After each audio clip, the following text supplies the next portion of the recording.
Hello friends, welcome to Shauna Stitches, episode number 60. Today is October the 17th, 2022, and this is my crafty podcast where I normally talk about all the things I've been working on. But today is going to be specifically about Clue 2 of the Twist and Turns Mystery Knit Along, which is a Stephen West pattern. So if for some reason you're not interested in Clue 2 or the Mystery Knit Along, or maybe you're still on Clue 1 and you don't want to be spoiled, thanks for checking me out. Thanks for stopping in. You can come back when you're ready, or I do have a video on Clue 1.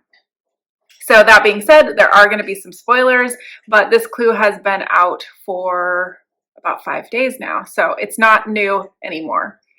What do I want to say? Thank you everyone for being here. I do appreciate it. Thank you to all the new subscribers.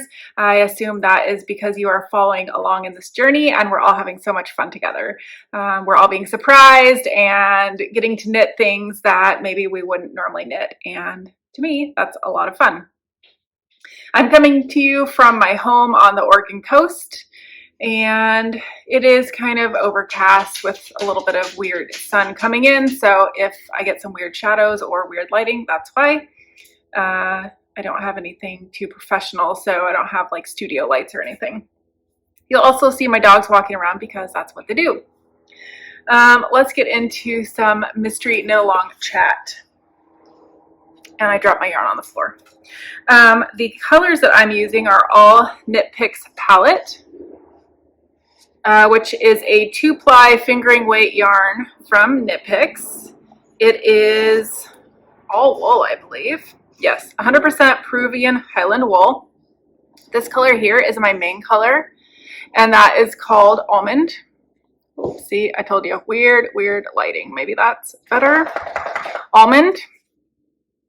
My contrast color is this beautiful coral.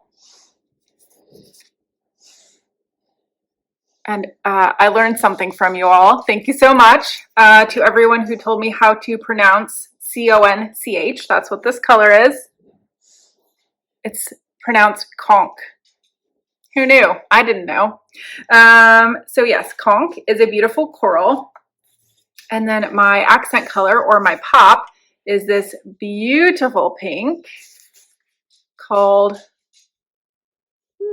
Cosmopolitan.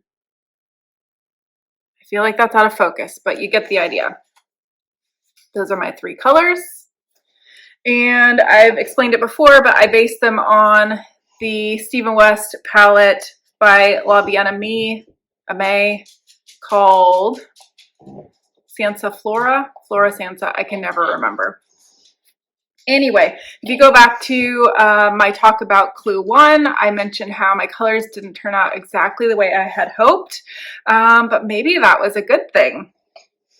All right, so we're going to get into it now. I'm going to start showing things. So really, if you don't want to see, look away, turn it off, come back later, all those things.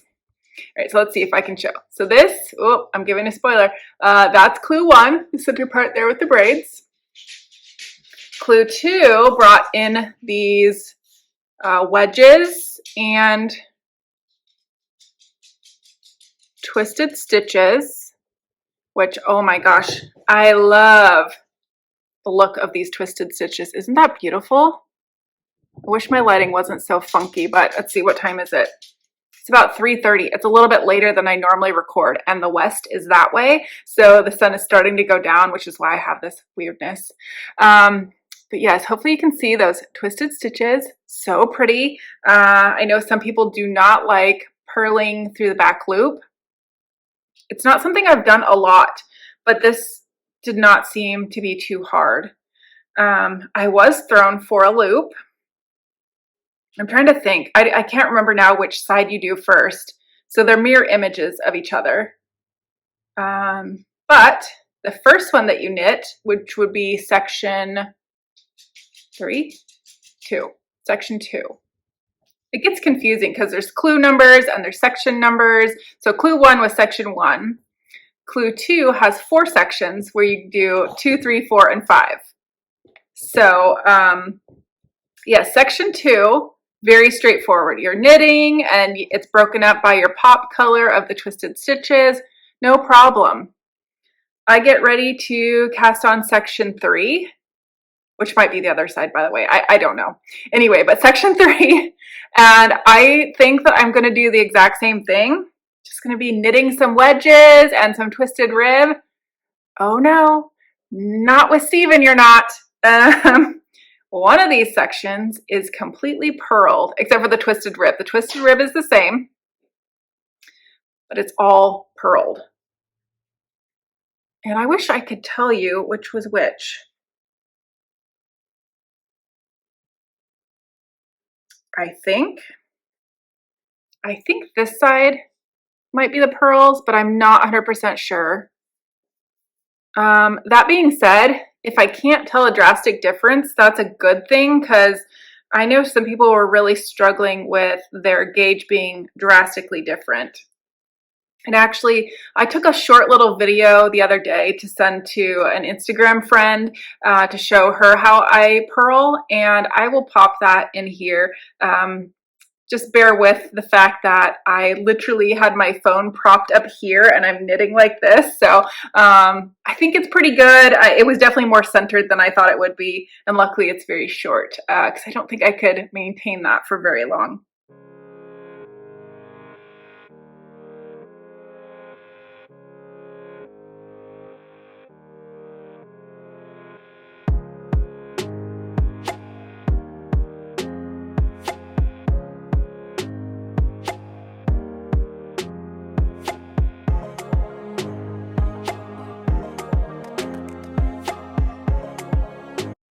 But anyway, so an entire section, oops, didn't mean to show that yet.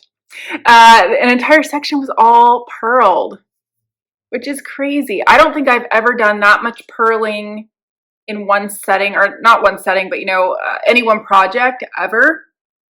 I didn't think I really minded purling, and I guess I don't. I definitely feel like I'm a bit slower with it, but overall, not bad. So that was a nice surprise to the surprise. I was just happy that my gauge wasn't drastically different. I'm sure it is a little different. But anyway, it worked out. And then we had sections 4 and 5, which look a little crumpled right now.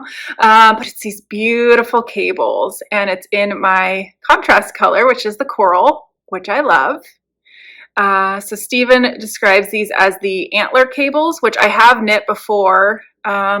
I made the antler cardigan by Tin Can Knits for, I don't remember who it was for, Small Child. It was the baby size. And then there's these sort of snaky cables, which, did I do that one wrong? I think I might have done that one wrong. And that's okay. I'm just going to leave it because it looks different than that one. Isn't that interesting? I didn't notice that till it was on camera.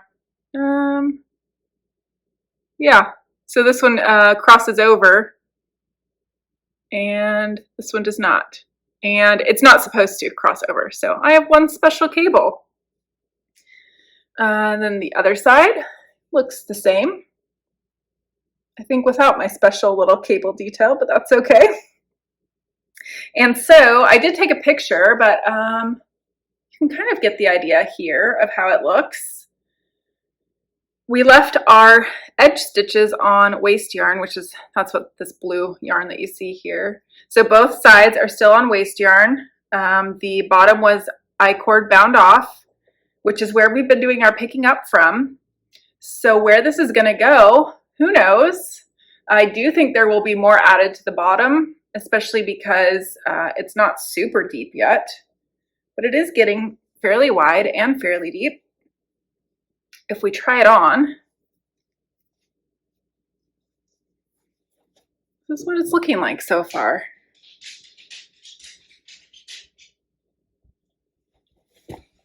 Ooh, almost fell off my stool. That'd be really bad.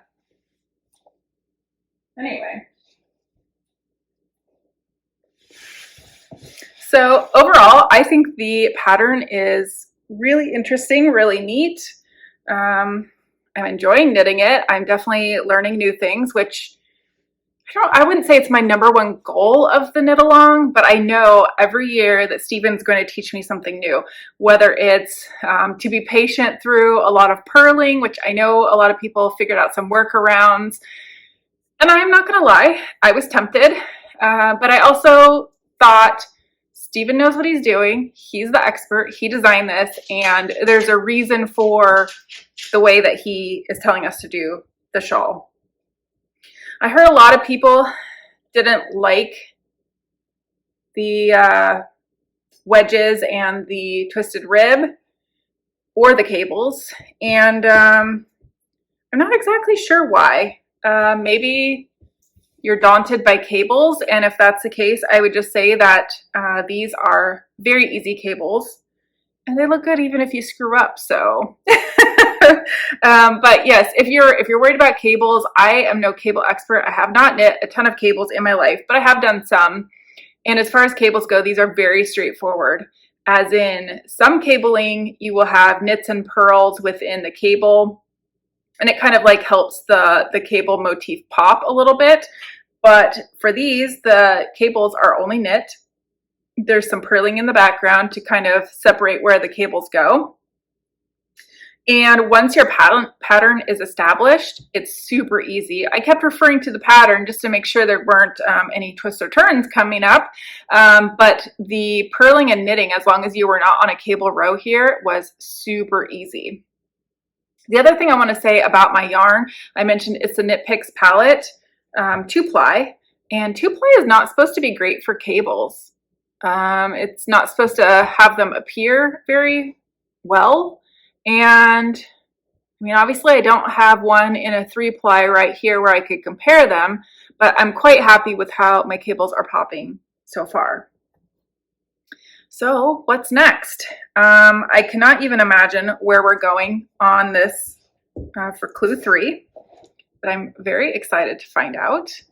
And yeah, do you guys have any predictions, questions, comments? I am always happy to answer and reply to your comments. So yeah, leave me something down below. Where are you guys at? Are you still in clue 1, which is totally fine, by the way? Have you finished clue 2? Have you decided to add an extra color pop, like a color 4? Or did you knit the purl side? Because I think it wouldn't be that much different. So yeah, I would just love to hear where you're at. I love watching everyone else's videos about the Stephen West Mystery Knit Along, and I will be back to report on clue 3 as soon as I'm done. All right, thank you so much for watching. I will talk to you soon. Bye.